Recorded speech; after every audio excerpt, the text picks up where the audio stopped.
Saludos y bienvenidos a otro video de Universidad Cristo. Estoy en la serie titulada Jesús no es Dios. Y en este video, como evidencia y prueba de esto, de que Jesús no fue Dios, pues entonces voy a comparar a través de la historia un principio. Y es el principio de la compasión según el punto de vista de cómo Jesús lo habló, porque tenía que ver como una de las cualidades y características en su evangelio, ¿ves? Del reino de Dios. Y vamos a ver entonces la realidad de este reino de Dios. ¿Cuál era el terreno de este reino de Dios? Para que entonces el principio de la compasión sea del nivel del significado que históricamente contiene. Y entonces vamos a ver por qué Jesús vino a los suyos en esta serie del Sermón del Monte a informarles y a compartir unos principios de vida que ellos desconocían. Y vamos a ver entonces el por qué históricamente ellos los desconocían. Y entonces, para conocer esto, quiero establecer este principio, y es que según el Viejo Testamento, ¿ves? El Viejo Testamento es como que está estableciendo un principio histórico, y por eso comienza con un Génesis. Pero necesitamos entender en la historia que todo el Viejo Testamento, inclusive todo lo que nosotros llamamos Biblia, es una literatura que se encuentra en el medio histórico de otras literaturas y de muchas otras ideas. Aquí lo que estamos viendo es las ideas del comienzo para crear una exclusividad de un grupo de personas que en la historia se llamaron los Habirús, que conocemos como los hebreos o los israelitas. Y el Viejo Testamento representa sus historias de literatura y sus narrativas en sus ideas, su principio, y podemos resumirlo, el Viejo Testamento de Génesis a Malaquías, en estos tres principios. Uno, un Dios. ¿Ves? Por eso, un Dios. ¿Cuál fue el Dios de este pueblo en su literatura? Jehová, Yahweh, Hashem. El segundo principio en su literatura, un pueblo.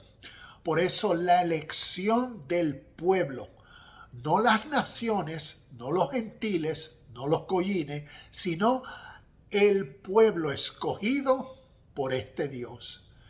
Y el tercer principio, el razonamiento o la razón del pacto, del compromiso o el contrato. ¿Cuál era? El tercer principio, la tierra prometida. Y esas fueron una tierra física, y vamos a ver que basado a toda esta literatura, la realidad de esta literatura tiene que ver con principios de lo exterior, principios físicos, principios de adquisición de terrenos y tierra. Y entonces vamos a leer lo que nos dice en Éxodo, que es lo que veamos. Capítulo 6, versículo 2 nos dice, Dios también le dijo, yo soy Yahweh, el Señor. Me aparecí a Abraham, a Isaac y a Jacob como el Shaddai, Dios Todopoderoso. Pero a ellos no les revelé mi nombre, Yahweh. Y reafirmé mi pacto con ellos, mediante el cual prometí darles la tierra de Canaán. Entonces, es como les decía, un pequeño resumen de lo que podemos ver a través del Viejo Testamento, de todas estas historias, de un Dios, una gente, una promesa, la tierra. Y entonces, por eso podemos leer, y vamos a leer lo que ahora Éxodo 34, verso 6 nos dice, El Señor pasó por delante de Moisés proclamando: Yahweh, el Señor, el Dios de compasión y misericordia. Soy lento para enojarme y estoy lleno de amor inagotable y fidelidad. Yo derramo mi amor inagotable a 1000 generaciones y perdono la iniquidad, la rebelión y el pecado, pero no absuelvo al culpable. Dice que lo perdona, pero entonces aquí dice no absuelvo al culpable. Sino que extiendo los pecados de los padres sobre los hijos y sus nietos.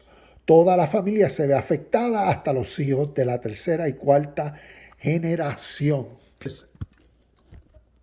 Nosotros al ver, y cuando me refiero a nosotros, estoy hablando como decir, los occidentales que al ver esta literatura, ves toda la Biblia de la forma en que nosotros fuimos tradicionalmente enseñados, pues primero, la palabra Dios representa o es el único Dios en la historia. Y es de la forma en cómo un occidental, especialmente formalizado en las religiones cristianas, ve y entiende la palabra Dios. Hay un solo Dios, no hay más nada. Un mediador entre Dios y los hombres, Jesucristo hombre, es como decir, no hay más nada. Pero históricamente eso es verdad.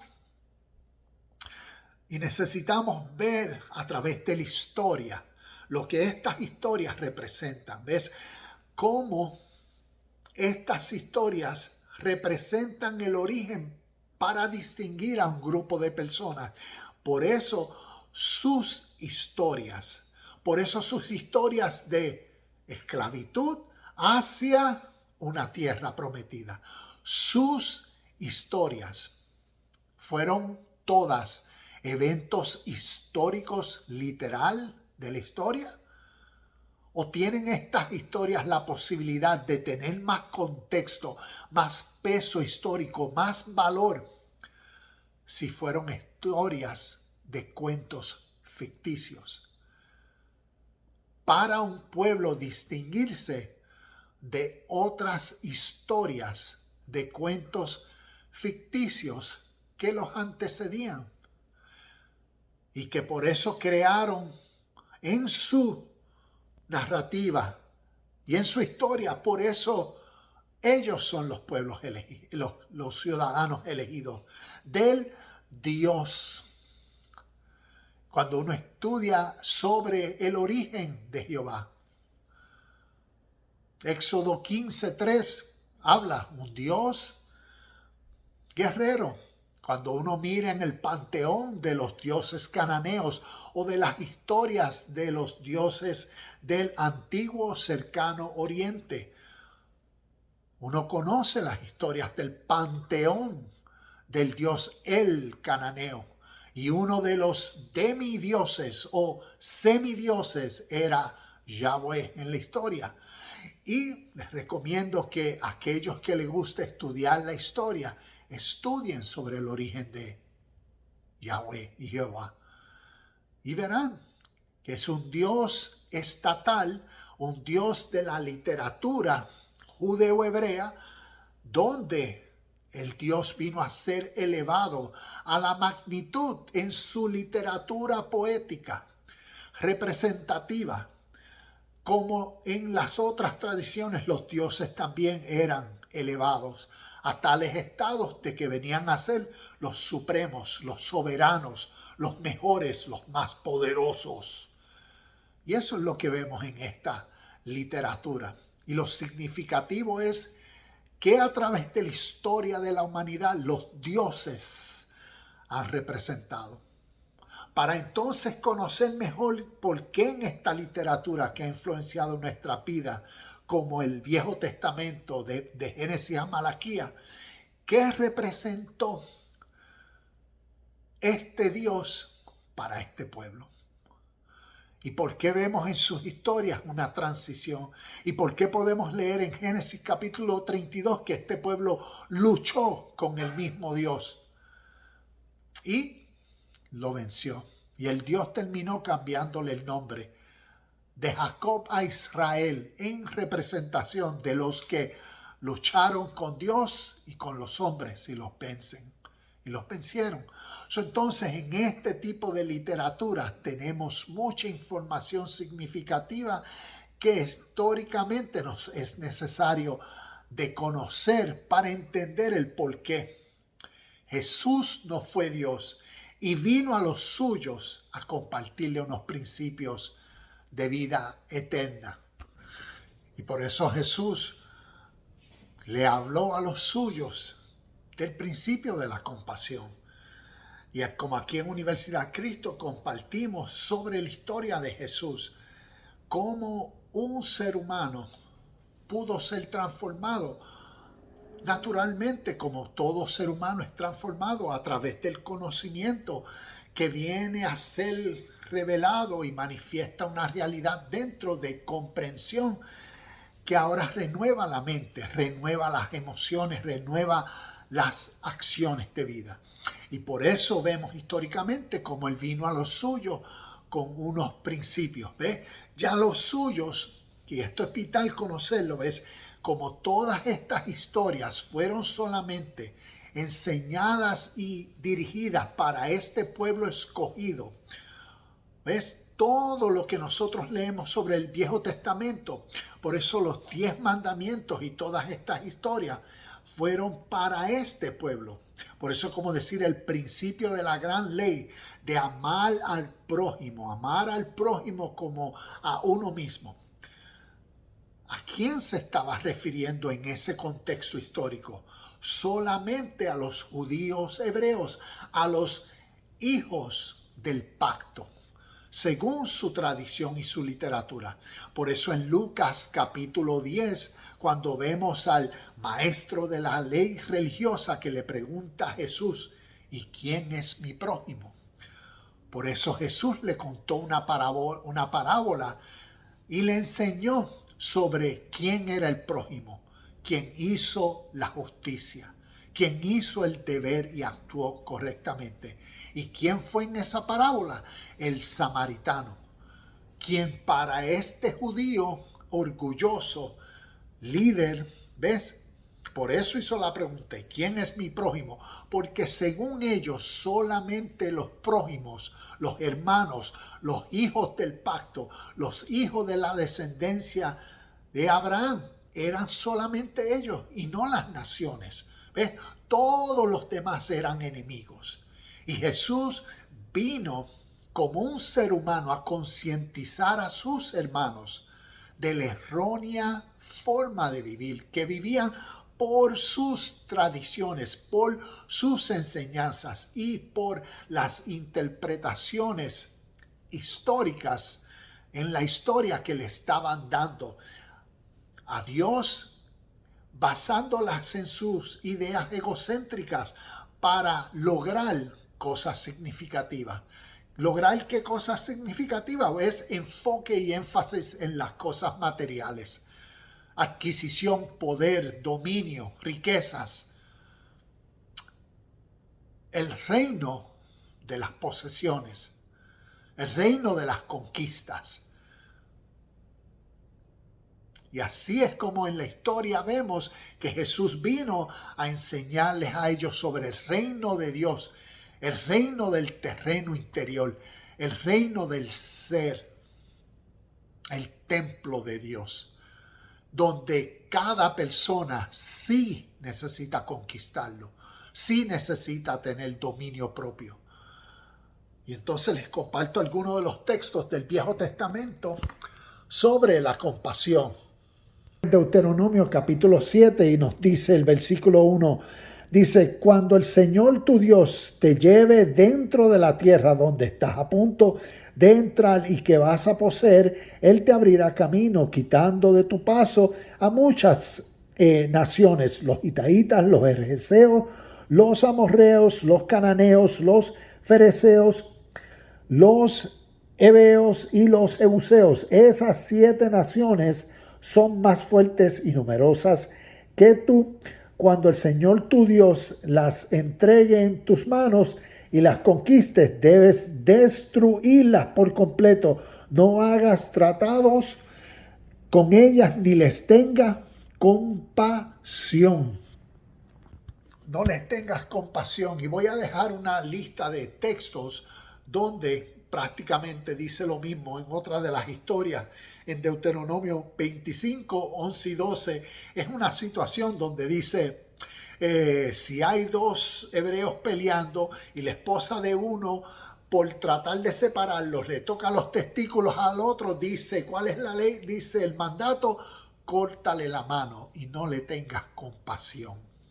Entonces, hay una Zacarías 11:6 y hay una de las historias en estas 12 tribus de Israel, la última, la de Dan. ¿Ves? Las promesas habían sido basadas a lo físico. No tienen tierra, le vamos a dar la tierra. ¿Cuál tierra le vamos a dar? La tierra de los cananeos, de los jebuseos, de todas estas otras tribus. ¿Dónde está la compasión de un divino Dios universal de todos y en todos, de la cual Jesús vino a hablar y referenció como el Padre y Dios de amor?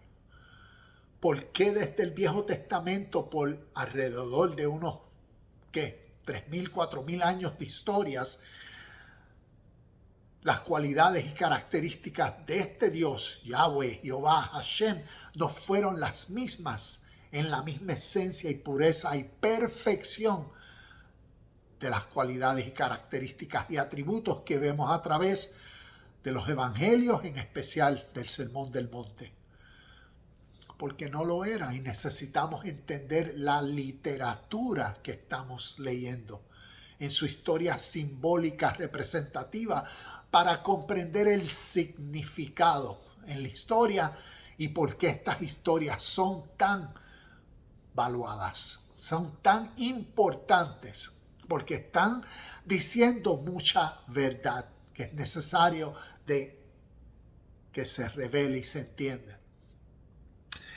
Y entonces por eso vemos una de las historias en estas, las 12 tribus, la de Dan, pues el Señor había dicho, como a todas, aquella es la tierra, ve y conquístala, aquella es la tierra, ve y conquístala. En la tierra de Dan, cuando fueron, vieron el terreno de unos ciudadanos que se llama los ciudadanos de la ciudad de Laís o Selem. Y estos ciudadanos, dice, esto está en Jueces capítulo 18, versículo 7 y versículo 27. Y también en Josué, también está esta misma historia. Estos ciudadanos, dice la Biblia, que eran ciudadanos que eran pacíficos, vivían seguros, no tenían falta de nada. Estaban, como decir, en su propio Edén. ¿Y qué dicen las escrituras? Bueno, fueron los de Dan, vieron que el terreno era delicioso, ahí es donde esta gente tiene todo, tienen sus animales, tienen toda esta tierra fructífera. ¿Y qué? Ve y aniquílalos, destrúyelos. ¿Y qué dice el texto? Fueron y los acabaron, los destruyeron, que dice que los convirtieron, como decir, en ceniza, los destruyeron totalmente. A ciudadanos que vivían pacíficos. Algo importante es, cuando uno estudia la historia, usualmente nosotros conocemos la historia del punto y beneficio solamente occidental. Pero quienes estudian la historia de la humanidad y deciden estudiar, como decir, ya sea no tan solo la literatura, pero la historia del punto de vista de eruditos orientales y qué ellos dicen de la historia. Y algo que conocemos es el tipo de colonizaciones y guerras que históricamente sucedieron. Y aquí en el Viejo Testamento tenemos tantas historias de conquistas, de colonizaciones. Y la gran pregunta, ¿serán y fueron estas historias verdaderas todas? ¿O estas historias están representando algo significativo de la historia de la humanidad?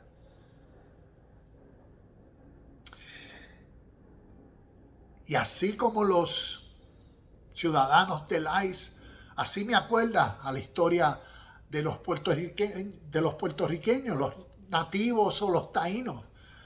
Según la historia, el noviembre 19 de 1493, donde Colón, los españoles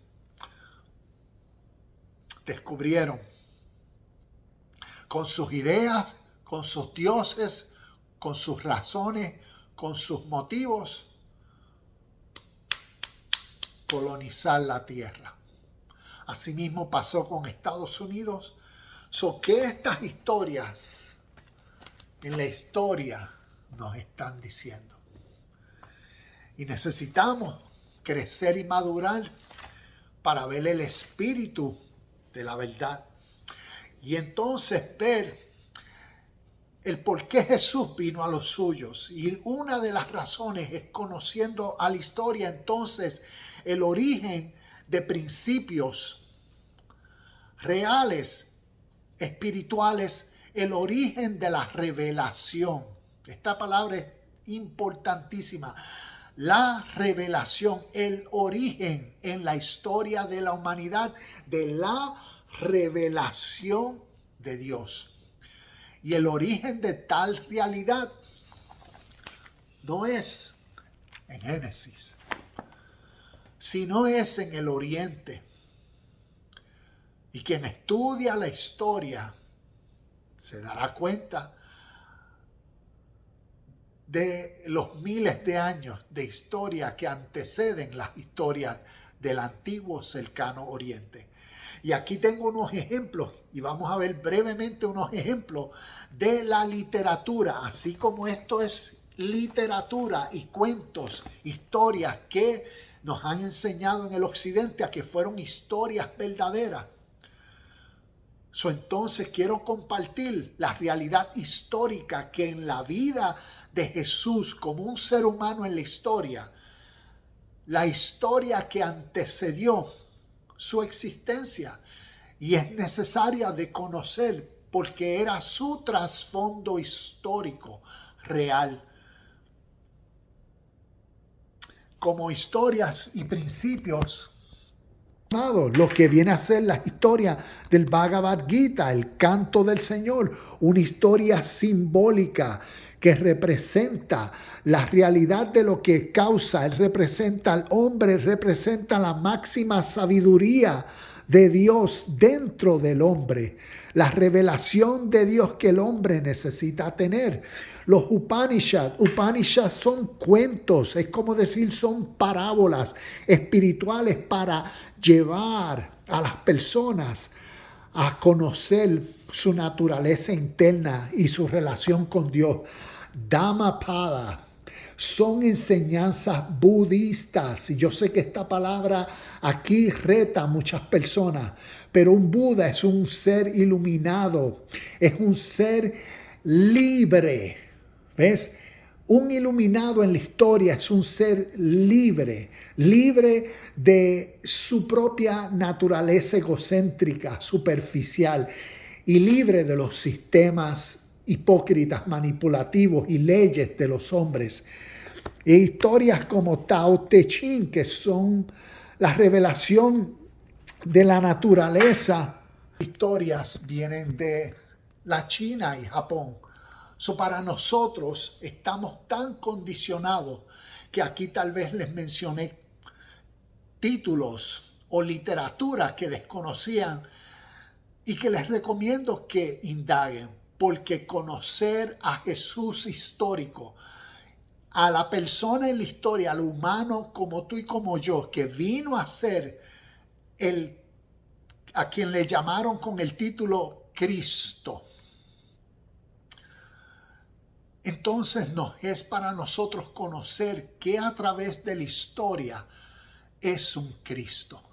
Es una persona que se califica o que lo califican, lo categorizan Cristo. ¿Qué pasa dentro de ese ser humano? Para que nos ayude a entender la realidad de por qué Jesús vino a los suyos a hablarles de una realidad del oriente al occidente y principios que vemos en la literatura oriental. Una es la realidad de Dios, como les decía. La realidad de Dios no es Dios un ser que está en las nubes, en las montañas, arriba de los cielos o en algún lado, porque Dios es un espíritu. Inclusive, como nos dice Juan, en el principio era el verbo, la palabra, Dios. El verbo, Dios. La realidad de Cristo, la unión del Espíritu de vida o Espíritu Santo o el aliento sagrado.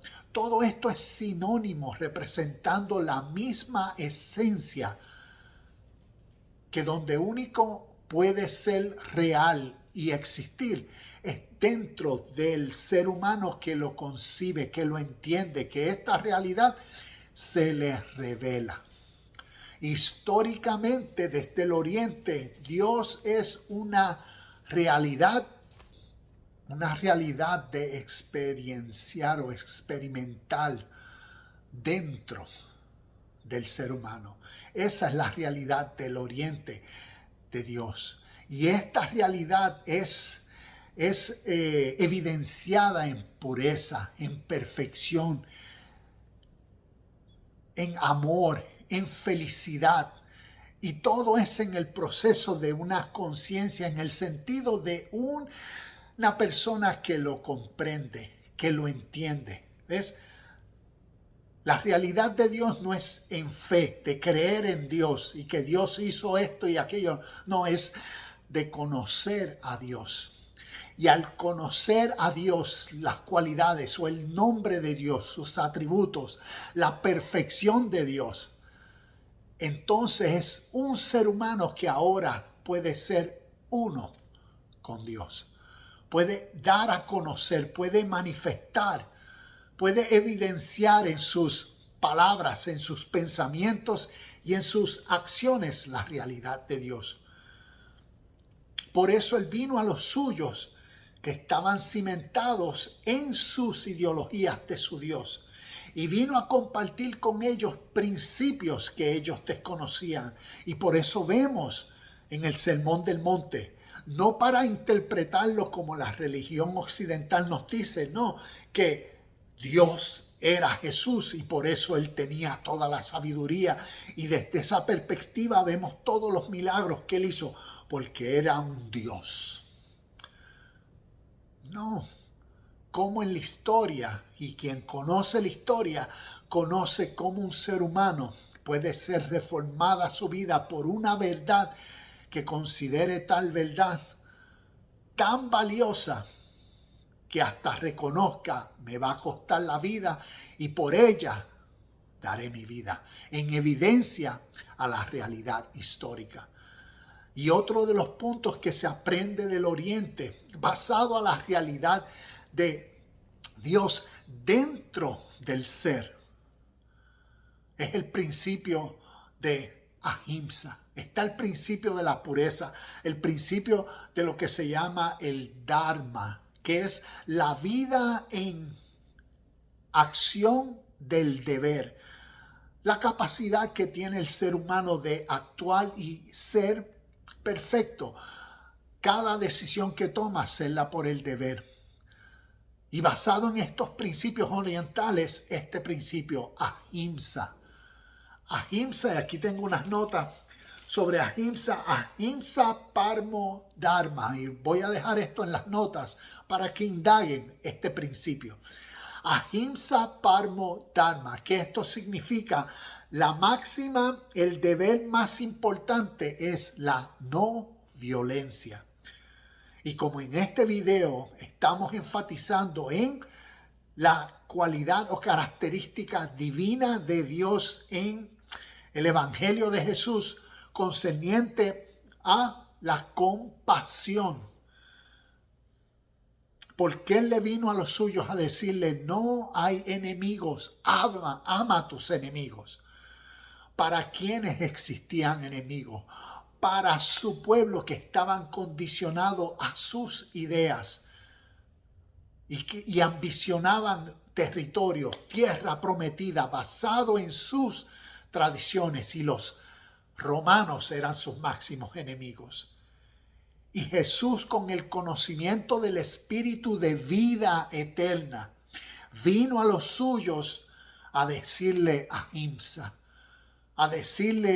ahimsa parmo dharma, en otras palabras, el deber más importante es la no violencia. No le hagas daño a nada ni a nadie.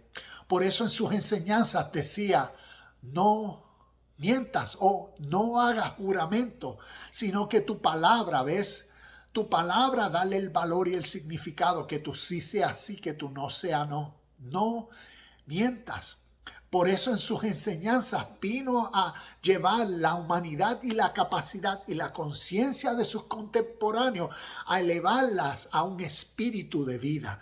Un espíritu de vida es el poder, el dunamis, el power, como decimos, que una palabra tiene al ser recibida en la conciencia, que causa la emoción, que causa el ánimo, que causa el sentimiento hacia la acción precisa y correcta, porque ahora hay una comprensión clara de algo supremamente valioso. Y por eso en sus enseñanzas, la no violencia, la realidad del Padre que él tenía era una unión entre todos y todo.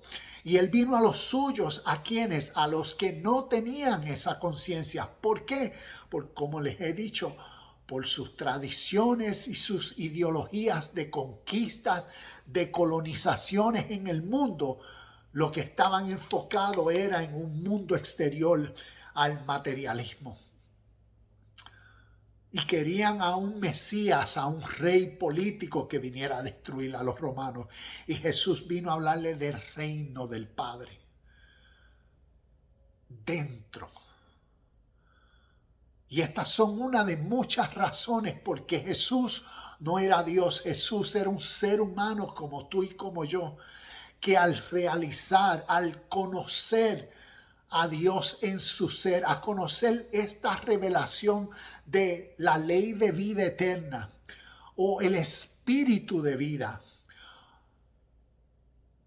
transformó su ser y vino a tener dominio sobre su tierra, su ser, su templo, y vino a ser el templo del Dios viviente, de la conciencia suprema del bien, de la perfección y de la pureza, del amor incondicional, universal de todos, que le vino a dar a conocer a sus compatriotas.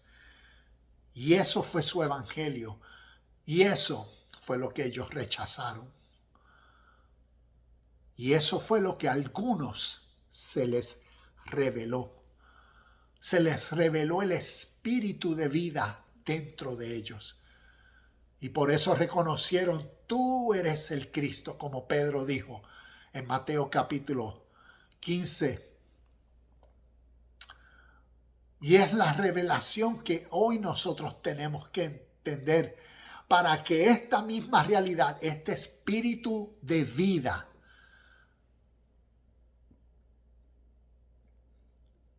cause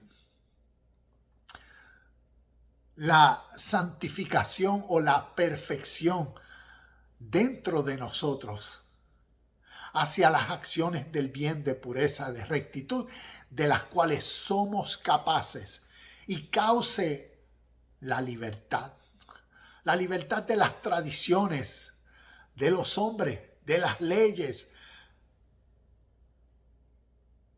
en la máxima revelación de Cristo en nosotros. Así como Jesús en la historia fue un hombre que vino a ser el Cristo, ese fue el ejemplo que él vino a dar a los suyos y a la humanidad.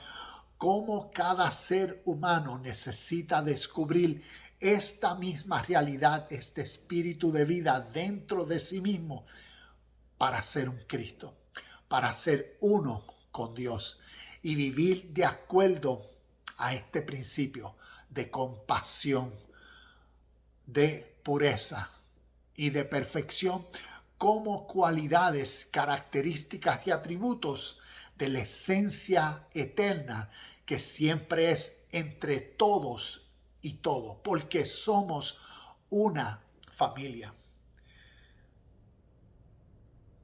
Y las guerras de los hombres a través de la historia podemos ver entonces cómo lo que han procurado es su interés. Y espero que esto nos ayude no tan solo a entender estas historias, pero a entender las historias desde el año 300 en adelante con Constantino y la formación de la religión cristiana hasta nuestro presente, y por eso las cruzadas y por eso todas las colonizaciones que en el nombre de Dios imperios y personas han creado para justificar la conquista de las tierras de seres humanos, tanto tierras físicas como terrenos, como tierras de la conquista de seres humanos, en la esclavitud, en las matanzas que a través de la historia en el nombre de Dios se ha utilizado. Y nos es necesario abrir los ojos porque nuestra realidad y presente nos está enseñando mucho de la historia. Dicen que quien no conoce la historia está destinado a repetirla en su presente. Namaste, shalom y bendiciones. Y nos vemos en el próximo video de Universidad Cristo.